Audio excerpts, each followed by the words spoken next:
السلام عليكم شباب. السلام عليكم اخوتي خواتي. هاي رسالة الكل عربي شريف، والكل عربية شريفة، والكل عراقي، والكل عراقية. امروتكم انا واقع بمشكلة واريد وقفتكم وياي، اريد توصلون صوتي الأعلى مكان موجود هنا بألمانيا. أرجوكم أوقفوا وياي.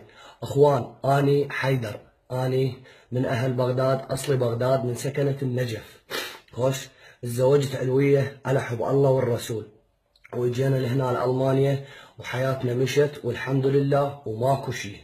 خوش، بعدين صارت مشاكل بيناتنا وانفصلنا انا وياها، وانا يشهد الله بنتي عمرها 45 يوم، وتاريخ الفصل انا وياها يوم 29/12/2017. وانا قلت اوكي، وكل واحد يشوف حياته وكل واحد يشوف طريقه، وما سويت اي مشكله وما اذيتها ولا وصلت يمها شعره.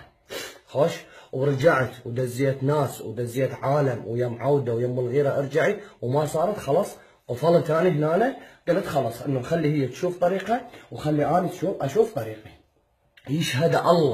يشهد الله بنتي انولدت عمرها 45 يوم، وصارت المشكله وعافتني وراحت.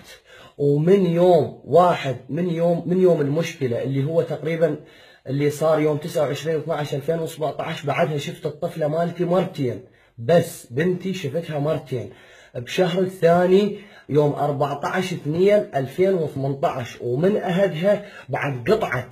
بعد لا شفت بنتي وين، ولا عرفت طليقتي وين، ولا عرفت أي شيء عنهم. وبالأخير أكتشف أنه يجيني بوست من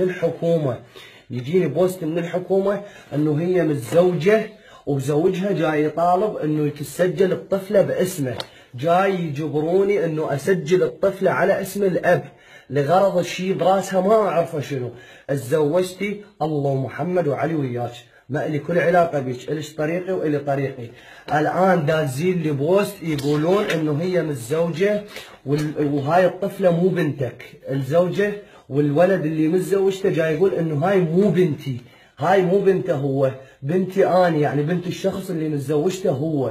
وجاي يطالبوني وانا جاي اركض، اريد اثبت شيء، اريد بس يسوون لي تحليل DNA يثبت انه هاي الطفله مالتي. وانا يشهد الله علي.